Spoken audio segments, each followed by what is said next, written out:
Ay, kaso malalaglag. Wait lang, may love. Kailangan nakasuot siya sa ano. Apple mango to, guys.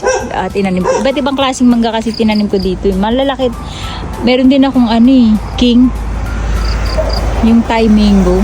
Wala ko nakikitang bunga. Daming bunga nito nung last time. Nasa labas lahat. Ayun. Baka may makasungkit.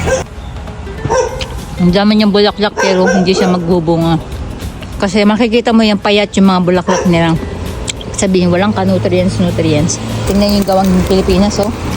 'Di ba? Sa Japan aluminum talaga yung mga ganito kasi tatagal kahit na 100 taon. Yan, guys. Pitasin natin 'to.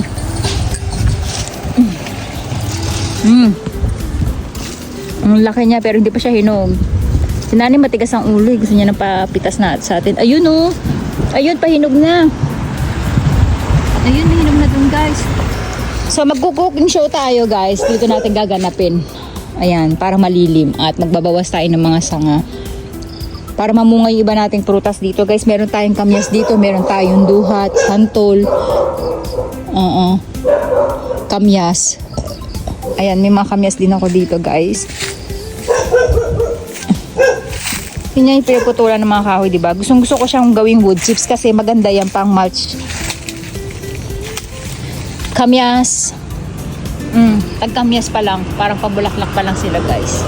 Pero lalaki ng bunga ng kamyas natin. Tingnan nyo. Kasi konti lang yung bunga niya. Nagko-concentrate siya sa iisang bunga. Kaya ang laki. Tingnan nyo naman yung kamyas. Gano'ng kalaki. Pag konti lang ang bunga, lumalaki ang pinakabunga niya. Ito duhat, pinaputol ko to kay nanay para kako huwag tumaas. Dumami yung bunga sa baba. Itong mangga natin, meron tayong 5 klaseng mangga na tinanim. May Indian mango, merong kalabaw, merong apple mango, may king. Ito hindi ko pa ito nakita ng mga. Pero ang ganda nito actually. Kaya lang kasi kapag may bagyo, guys, nakakatakot to pag mataas na ganyan. Pero ang ganda niya. Ganda niya tingnan dito, guys, sa totoo lang. Kaya lang gusto ko siya putulin sa taas. Pero mawawalan ng lilim dito pag pinutol ko siya. Kasi mawawalan to ng pati yung natin doon lang ka. Nakalaki na. Hindi pa rin niya namunga. Yung dragon fruit ko actually, ayun. Meron akong dragon fruit na matay na. So, hindi pinapasok ni nanay. Ayun. Ililipat din natin yun, guys, kasi dry na yung dragon fruit natin. Pero sa labas, buhay na buhay pa sila. Doon kasi dati nakatanim yung dragon fruit ko. Pinaganon ko. Para mapagapang ko sila hanggang terrace. Grabe, ang daming gagawin ng lola niya, guys. Masata ulo ko. So, ganyan yung itsura ng bahay natin. At kailangan ko trabahuhin ng gusto to, guys, para mapaayos natin. Subukan muna natin bago ako magsalita. Ayan, guys, gumawa tayo ng panungkit. Dito naman natin siya susubukan sa apple mango ko kasi sobrang taas niya, hindi namin maabot. Ayan. Alam na natin yung gagamba. Wag yan, yung pula muna na unahin mo, abot mo. Opo. Ayan, guys, ang laki na ng apple mango natin. Ang dami niyang bulaklak. Kaso mga August pa yan, mga harvest. Iba-iba itong Matibay yan na. Tingnan nyo, guys, yung ginawa natin. Kung gaano siya kaganda. Danga. Ayan. Ay, kaso malalaglag. Wait lang, may kailangan nakasuot siya sa sa mismong bote para hindi siya mabasag. Ay, Diyos ko. Very good. Hindi ko yun nakita. Nakazoom masyado. Ang galing. Ang galing mo naman, my love. Grabe, ang sarap nito, guys. Kasama may primang langgam. Wow! Ito yung apple mango naman natin, guys. Ayun pa isa, my love.